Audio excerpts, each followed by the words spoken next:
नमस्कार मित्रांनो, आजच्या विशेष व्हिडिओमध्ये तुमचं स्वागत आहे. मित्रांनो, पंडित पुरोहित आणि राजनेता या पुस्तकाचे लेखक आहेत रजनीश ओशो आणि या पुस्तकाचा सारांश भाग 2, पुरोहितांचे पाप. देवाच्या नावावर भयाचा बाजार भारतीय समाजाच्या मुळाशी एक खोलवर रुतलेला रोग आहे. तो म्हणजे धर्माच्या नावावर चालणारा म्हणजे अंधश्रद्धेचा आणि भीतीचा बाजार. या बाजारात सगळ्यात मोठा व्यापारी असतो तो म्हणजे पुरोहित. देव आणि माणसामधील पूल म्हणून जो स्वतःला मांडतो तोच प्रत्यक्षात आपली मानसिक गुलामगिरी करण्याचं एक साधन बनतो. ओशोंनी आपल्या या पुस्तकात अत्यंत स्पष्ट शब्दात या पुरोहितशाहीवर प्रहार केले आहेत. त्यांनी सांगितले आहे, हे सत्य केवळ धार्मिक नाही, ते सामाजिक, वैचारिक आणि आत्मिक स्वातंत्र्याशी संबंधित आहे. भारतीय तरुणांनी या पुरोहिती व्यवस्था आणि तिच्या कारस्थानांना ओळखून स्वतःच्या आत्मज्ञानाचा शोध घ्यावा, हाच या व्हिडिओचा मुख्य हेतू आहे. पुरोहित कोण? देवाचा दुवा की लोकांचा लुटारू?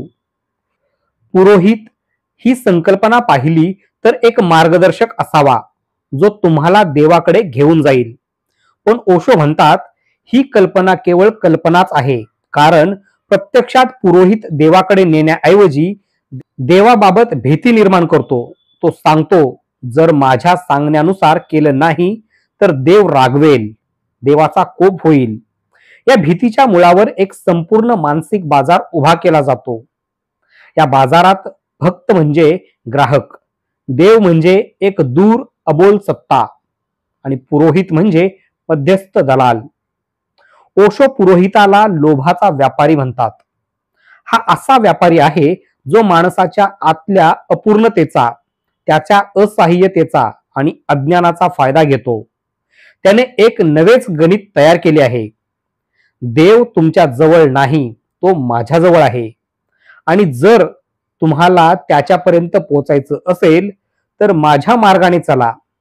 अशा प्रकारे तो स्वतःला देवाच्या दारावरचा दरबान बनवतो आणि सर्व लोकांना त्या दारावर झुकायला भाग पाडतो. रजनीश ओशो म्हणतात की हा दरबान देवाच्या मंदिराचा नसतो, तो तुमच्या मनाच्या दरवाजावर उभा असतो आणि त्या दरवाजावरून सत्याकडे जाण्याच्या मार्गावर पहारेकरी होतो.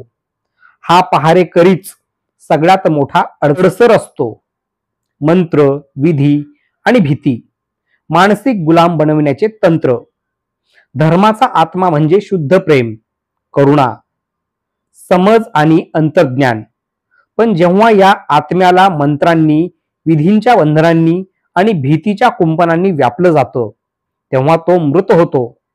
ओशोंच्या मते पुरोहितांनी धर्माचा उपयोग लोकांना मुक्त करण्यासाठी केला नाही, तर त्यांना अधिकच जखडण्यासाठी केला आहे. मंत्र हे शब्द आहेत, विधी हे कृतीचे स्वरूप आहे.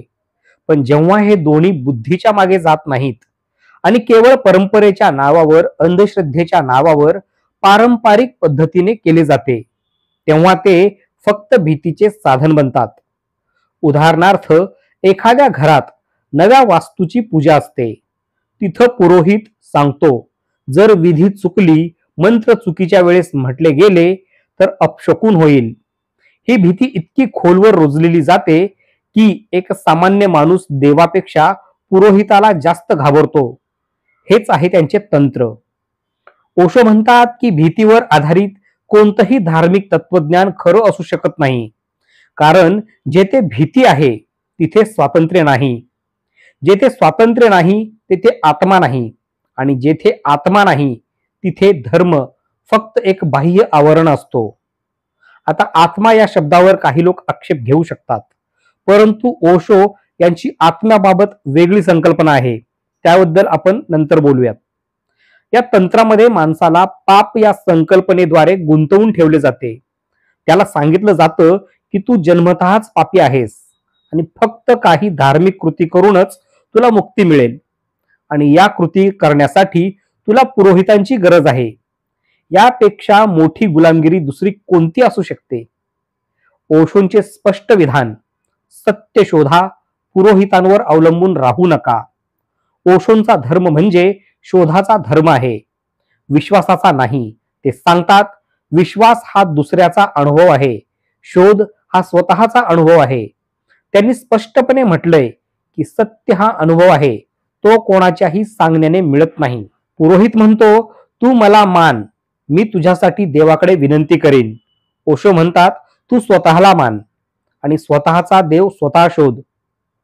त्यांचं तत्वज्ञान म्हणजे स्वतःच्या अंतर्मनात डोकावणे, स्वतःच्या अस्तित्वाशी समरस होणे आणि तिथे जे सत्य आहे ते जाणणे.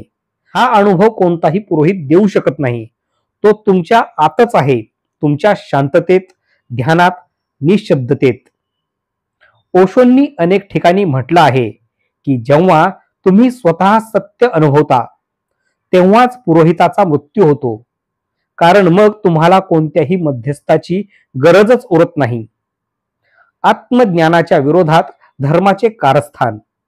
जेव्हा एखादा माणूस स्वतःचा शोध घेतो, तो ध्यानात बसतो, तो विचार करतो, प्रश्न विचारतो, तेव्हा पारंपरिक धर्म त्याला भ्रष्ट, धर्मद्रोही, निधर्मी म्हणतो. का?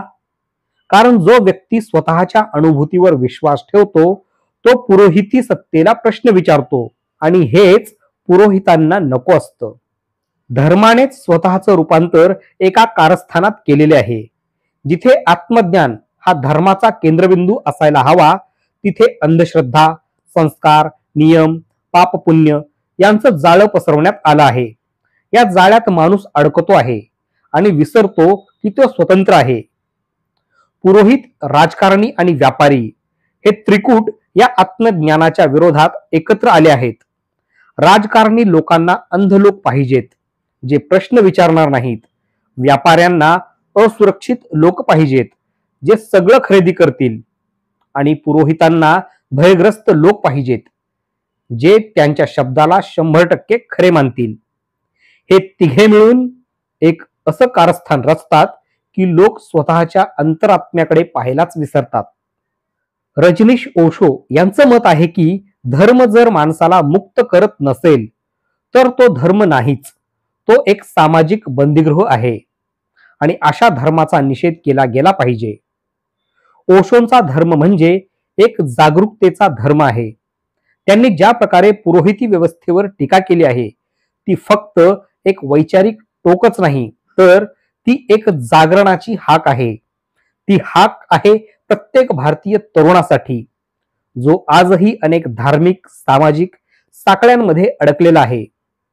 पुरोहित तुमच्या देवाला सांभाळत नाही, तो तुमच्या मनाला बांधून ठेवतो.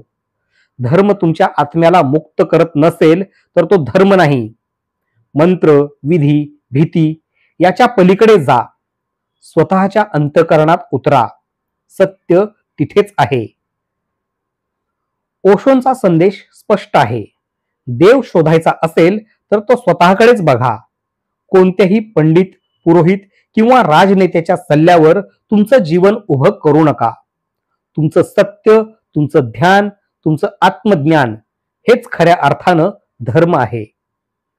धन्यवाद मित्रांनो. अशाच प्रकारचे निर्भीड आणि नवनवीन विषयावरील व्हिडिओ पाहण्यासाठी आमच्या चॅनलला सबस्क्राईब करा. Thanks for your time.